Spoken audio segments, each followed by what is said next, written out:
NBC Right Now. Your local news at 6. Today, the community is remembering our fallen veterans and their service on this Memorial Day. And a local community is leaning on each other to mourn and remember 3 teens who lost their lives in a fatal accident this weekend. Good evening and thanks for joining us. Shane has the evening off. Well, it's been a long couple of days for friends and family of 3 Walla Walla teens who were killed in a tragic car accident early Sunday morning. Today, those friends and family members got together to share memories of the 3 teens. And that's where we find Fernanda Lopez tonight. She joins us now live from Walla Walla High. Fernanda.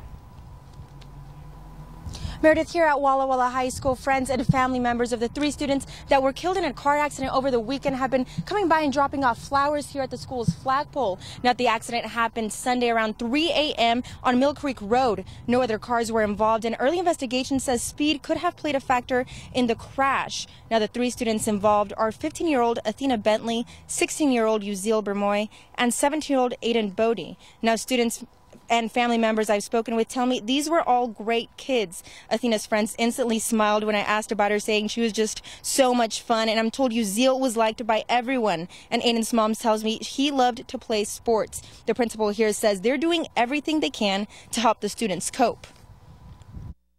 Well, it's a hard time for everyone in the community. It's been a tragic loss for the Walla High family. We're just trying to do everything we can to help the kids through it. After all, this is their school. So we brought our staff together, as many as we could reach out to on a Memorial Day weekend, to get them together and get their information rolling so that they can start class right tomorrow for the kids.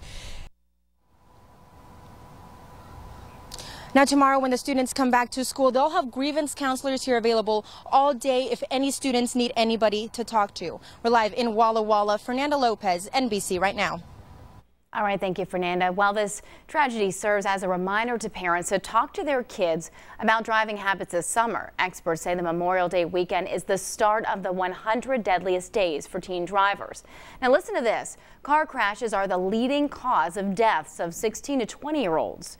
Now 7 of the 10 deadliest days on the roads occur between the period of Memorial Day and Labor Day. And get this, 1/4 of the teens respond to a text message once or more every time they drive. Walla Walla police are looking for the people responsible for a shooting at a home several times over the weekend.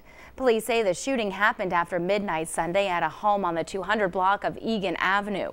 Investigators found several shell casings and bullets from at least 2 different weapons. Officers believe the shooter or shooters targeted the home, but luckily no one was hurt. Time now for our first peek at what's going on with that weather out there, and blustery winds, a few light showers down in our area. Thunderstorms way up to the north of us, though, and up in the mountains. Here on satellite and radar, you can see the thunder showers are way up by Spokane and in the Cascades, also around Puget Sound. For us, it's clearing skies and decreasing winds overnight. Then tomorrow we have partly cloudy skies, becoming showery as we go into the afternoon and the evening hours, even a chance of thunderstorms tomorrow and Wednesday. When I come back in a couple of minutes, we'll talk about warmer, drier weather coming along just for the end of the work week and into the upcoming weekend. Meredith? All right, thank you, Tim. Well, it's been a roller coaster ride for the nonprofit group running the historic Yakima Valley Trolley, but right now things are looking up. Laura Murray stopped by the trolley's opening weekend and even got a ride. Hear that sound? That's music to Carl Paston's ears. Before December of last year, the trolley was really struggling and almost went out of existence. But then Carl says something good happened. The city of Yakima approved $100,000 worth of seed money for the trolley to put toward the general maintenance budget and to also compete for matching grants. Carl says the nonprofit is working to set up a donor program in hopes of getting a steady source of funding through that as well. So how are things looking now for Yakima's historic trolley? I think things are looking real good. Our sales last year were 200% over the year before, and we expect to do very good this year because seems like as the ball gets rolling, more and more people understand that we have this wonderful trolley here. This is a real gem in the sense that you can't find the original systems out there. They're gone. and Yakima has managed to hang on to what we've got. Pat Menard says he enjoys taking people for a ride on the trolley, imparting a little history, and of course, making sure people have a good time. I enjoy it. I've been doing it for a long time, and it's a lot of fun. Volunteers say the popular and profitable trolley line to Seala will open in a couple of weeks once the generator is fixed. But for right now, people can take a ride up Pine Street. It was the first weekend for the Yakima Valley Trolley to start running again, and if you missed it, don't worry, it will run every weekend, Saturday and Sunday, on the hour from 10 to 3. I just took a ride. It's very cool. I highly suggest it. In Yakima, Laura Murray, NBC Right Now. Well, heads up for holiday travelers heading west tonight. The Department of Transportation says drivers should expect delays in high traffic areas of Interstate 90 until 9 o'clock tonight. Now check out this picture of I-90 near Rocky Canyon between Ellensburg and Cle Elum. DOT says right now drivers are running into 60-minute worth of delays. Well, the Memorial Day weekend is 3 days to reflect, celebrate, and honor those who died serving our country in the armed forces. And locally, a Boy Scout honored our veterans by presenting his Eagle Scout project today in front of dozens at a Memorial Day ceremony in Kennewick. Hunter Robbins and his troop unveiled the new Veterans Memorial at Riverview Heights Cemetery. The memorial includes a flag that Hunter arranged to be flown over the tomb of the unknown soldier in Arlington. He says he's proud to see the monument finally become a reality. How do you feel today? Amazing. It is an awesome ceremony also. And I'd like to thank the VFW for being the beneficiaries of the project. I think it's wonderful. I think it's wonderful for our younger people to early on develop a sense of pride in the memory of those who have served before them and those who have made tremendous sacrifices in the families. The ceremony included a salute to the fallen soldier presentation and wreath placement around the new monument. Well, over at Hillcrest Memorial Center in Kennewick, family, friends, and community members came out to honor those who made the ultimate sacrifice fighting for our country. At Hillcrest this afternoon, dozens of people showed up to pay tribute to everyone's loved ones. Family and friends were invited to come and release a balloon in remembrance of their loved ones and write their name in their remembrance tree. You know, there's a lot of people that don't have a cemetery to go to, and they don't have a place to go to on Memorial Day. Sometimes you go to a cemetery and you don't have a loved one at the particular cemetery, and so it's a little bit harder. But they enjoy it. They enjoy the little message we have, and they're able to go on and enjoy the rest of their day. The service also featured a raising of the flag and a 21-gun salute. In Yakima, they had an inspired Memorial Day service of their own. The ceremony was held at the Korean-Vietnam Memorial Monument in Sarge Hubbard Park. Everyone in attendance left flowers of remembrance for the soldiers who gave their lives. One Vietnam veteran says it's a day to be thankful. I think a veteran, you know, for all the cell phones they have, for all the computers they have, you know, and they wouldn't have that, you know, if it wasn't for the military. The theme of the event today was all gave some gave all. Organizers say Americans need more ceremonies like today to remember the sacrifice people made before them. And to see pictures from a few of the Memorial Day services around the area, just head to our website at NBCRightNow.com and check out our slideshow page. Well, still ahead, the summer-like weather is heating up, meaning brush fire season is not too far behind. Protect yourself before a fire burns a hole in your pocket. Just what do we mean by that? Well, we'll explain coming right up.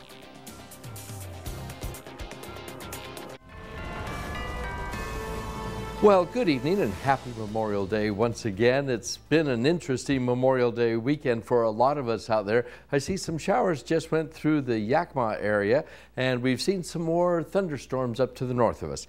Let me show you what's going on as we go to the tower cameras right now. And blustery winds just about for everybody. Costla's Carpet Tower camera looking out over the neighborhoods there. The winds are really making the branches and the tree limbs just sway around the area.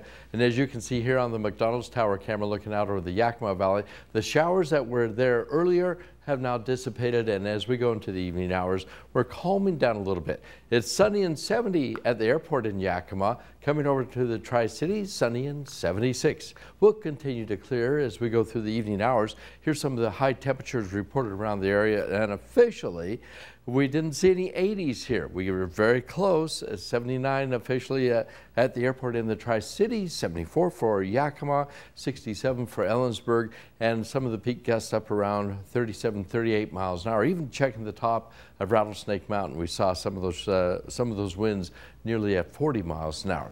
Now, as far as precipitation totals, we didn't have heavy downpours in a lot of our area.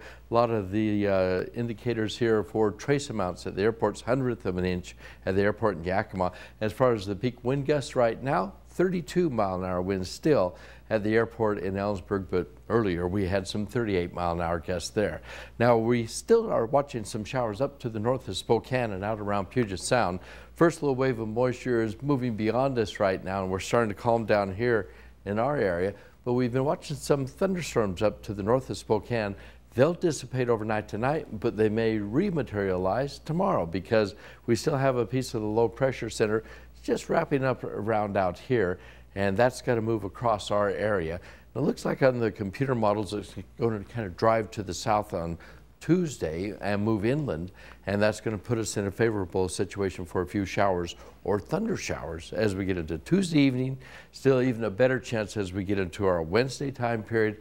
After that, we really start drying out and warming up as we head for the end of the work week. So Tuesday, later in the day, there's a chance of some showers and some thunder showers. Even Tuesday night and into Wednesday morning, we might see nocturnal thunderstorms in our area. Then as we go through our Wednesday, the last of the moisture swings through and we really dry out. Overnight lows then, well, we're down to the 40s for some cool readings.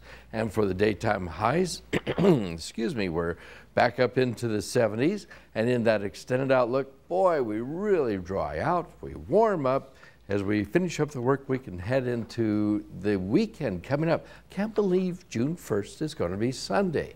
I feel like we just said that last month. Like, I can't believe it's going to be almost May. We just got to May. Here's a really nice weather picture. Comes to us from Jennifer Baker. Took this picture from the edge of the Gordon Brothers Cellars Vineyard, and that's overlooking the Snake River down there. Beautiful. Oh, man, and a few clouds, dramatic clouds in the sky. It almost looks like a big old shelf cloud up there. Gee, we love those weather pictures, you guys. Send them more in, please. NEWS at NBC Right Now is the right email address. All right, sounds good. Thank you, Tim. You bet. Well, an escaped inmate from Idaho is on the run. And what caused a plane crash to crash in Grant County over the weekend? A look at what's making news around the Northwest next. Headlines around the Northwest tonight. Idaho authorities are still looking for an inmate who escaped the Adams County Jail over the weekend. The jailbreak happened on Saturday night when Robert Michael Williston scaled the fence of the jail near the Idaho-Washington border. Williston is 47 years old, Asian American, 6'1", and weighs 195 pounds. He has brown eyes and black hair. Now, if you have any information on where Williston is, call police immediately. Well, we've learned that the FAA is investigating a plane crash near Grand Coulee that killed a Monroe man over the weekend. The crash happened near Steamboat Rock State Park around 5 o'clock Saturday. The float plane was taking off from Banks Lake when witnesses said it went nose down into the water and sank. The pilot was the only person inside. He was pronounced dead at the scene. Well, fire insurance, it's not something people really talk about until they need it. But with wildfire season here, it may be time to start thinking about being covered. State Farm says you need to keep up on your coverage when there's no danger, because once the earthquakes and fires hit, you may be out of luck then. But the question is how do you figure out how much insurance to get? Well, first they say take pictures and get estimates on your personal property. People don't want to overpay for their insurance, but I think what most of them really want in their heart of hearts is to make sure that if their house burns down, they get a new one. If you want to keep your premium reasonable, raise your deductible. You also want to talk to your insurance agent to make sure that you are adequately covered. Well, coming up in sports, the Mariners with a Dame Gay on Memorial Day against the Angels. Highlights from Seattle up next. Fans, we ask that you now join in the singing of the national.